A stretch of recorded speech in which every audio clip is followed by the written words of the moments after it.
कैसे एक गुजरी बनी धनवान। पीपल पतवारी की एक अद्भुत कथा। एक गांव में एक गुजरी रहती थी। एक दिन उसने अपनी बहू से कहा, बहू नगर में जाकर दूध और दही को बेचा। जब बहू दूध और दही बेचने निकली तो उसने देखा कि रास्ते में कुछ स्त्रियां पीपल पतवारी को सींच रही हैं। उसने रुककर उन स्त्रियों से पूछा, बहन आप लोग ये क्या कर रहे हो? तब स्त्रियां बोलीं कि हम लोग पीपल पतवारी सींच रहे हैं, इससे घर में धन और धान्य की कमी नहीं रहती और 12 वर्षों का बिछुड़ा हुआ पति भी मिल जाता है। तब गुजरी की बहू बोली कि मैं भी पीपल पतवारी सींचूंगी। अगले दिन जब गुजरी ने दूध दही अपनी बहू को बेचने के लिए दिया तो बहू दूध तो पीपल वृक्ष में चढ़ा देती और दही से पतवारी को सींचती। जब सास अपनी बहू से दूध और दही के दाम मांगती तो बहू कहती, माँ महीना पूरा होने के बाद पैसे मिलेंगे। इस तरह बहू नित्य पीपल पतवारी को दूध और दही से सींचती रही। इस तरह कार्तिक महीना पूर्ण हुआ और पूर्णिमा आ गई।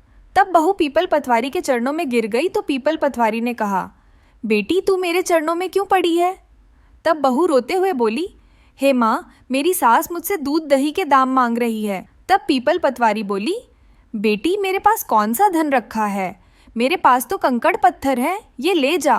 तब बहू कंकड़ पत्थर मटके में रखकर घर ले आई और घर के एक कोने में रख दिया। वह डर के मारे चादर ओढ़कर सो गई। जब सास ने बहू से पूछा कि दाम कहाँ है तो बहू ने कहा, मटके में रखे हैं। जब सास ने मटका खोला तो उसमें सोने के सिक्के, हीरे मोती जगमगा रहे थे। तब सास की आंखें आश्चर्य से फटी रह गईं और उसने बहू से पूछा, बहू इतना धन कहाँ से लाई?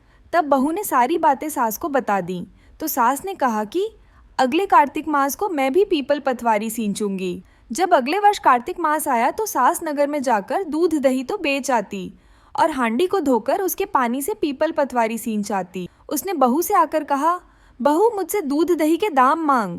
तब बहू ने कहा, माँ मैं आपसे दूध दही के दाम कैसे मांग सकती हूँ?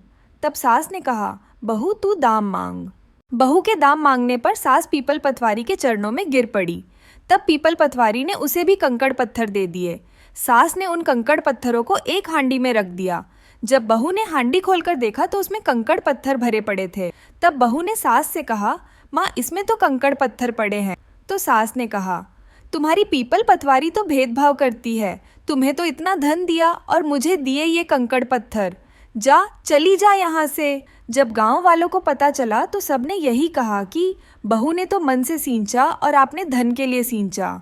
हे पतवारी माता, जैसा बहू को दिया वैसा सबको देना और जैसा सास को दिया वैसा किसी को मत देना। अगर आपको भी पतवारी माता की यह चमत्कारी कथा अच्छी लगी तो वीडियो को ज़रूर शेयर करें और माता का नाम कमेंट में लिखें।